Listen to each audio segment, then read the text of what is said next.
talking a little quarterback talk, because on last week's show on Thursday, the show was all about quarterbacks potentially flipping. There's a lot of rumors going on. So let's just hit on three: Deuce Knight, Husan Longstreet, and Julian Lewis. Now, maybe nothing's changed, but just coming out of the weekend, what is going on? Let's start with Deuce Knight. Yeah, my on-3 RPM is on Auburn for Deuce Knight. I think as I talked to you today, that's where I ultimately see him still landing, but Ole Miss is still in there for the Notre Dame quarterback commit and the Fighting Irish, hoping he takes it into the season, looking to get off to a fast start against Texas A&M on the road in prime time and go from there. But I think he wants to play in the SEC. I give the edge to Auburn over Ole Miss right now. Julian Lewis has long been committed to USC. I think that Lincoln Riley and company are working to try and get him to shut down his process and 100% lock in with the Trojans.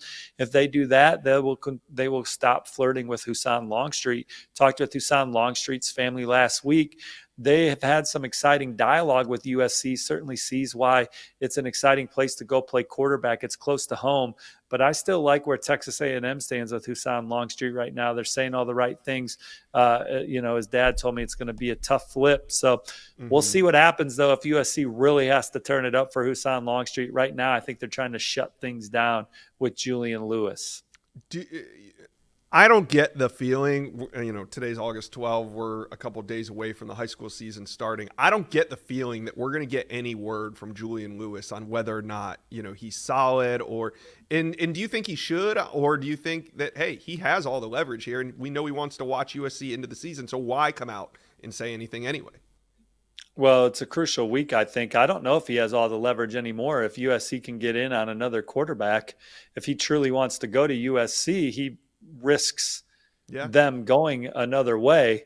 And if it's not Husan Longstreet, we know Lincoln Riley's going to have an opportunity to flip somebody that's really good at the quarterback position. So I think that at some point USC is really going to say, all right, well, if you're not locking in, perhaps we're moving on, because there will not be the line could be long of quarterbacks that want to play for Lincoln Riley is what I'm trying to enunciate for you. He doesn't have to recruit many quarterbacks each cycle. So he pivoted from Brock Vandegrift to Caleb Williams pretty smoothly one cycle. Obviously that was at a different timeline in recruiting, but we know USC's got a lot of resources. We know what Lincoln Riley's done with quarterbacks. So I think that we're to a point now where it's time for Julian Lewis to make his final decision on USC, or we could see the Trojans really ramp it up elsewhere. They're flirting right now, but I wouldn't be surprised if they ramped it up elsewhere if they didn't get some finality from Julian Lewis. Yeah, well, we'll just have to see how that shakes out. One more follow-up on Deuce Knight. Not talking about you, but, I did do a couple videos last week with Jeffrey Lee out of Auburn Live, and there was some sense, some smoke, some rumors that Deuce Knight might flip at some point over the weekend. The weekend came and passed. I know you still have your pick in, but is that significant at all that Notre Dame was able to hold on to Deuce Knight through the weekend, or is it still kind of imminent? A lot of people putting dates out there. Talking to Deuce Knight's dad, Justin Knight, I did not get the sense that there was going to be an announcement as early as maybe some projected. So we will see how it goes going into September, if it gets to September. Right. But right now, I still like where Auburn sits. Ole Miss is the dark horse, and Notre Dame battling to hang on here. But if you're Notre Dame, again, we talked about it on the last whip around.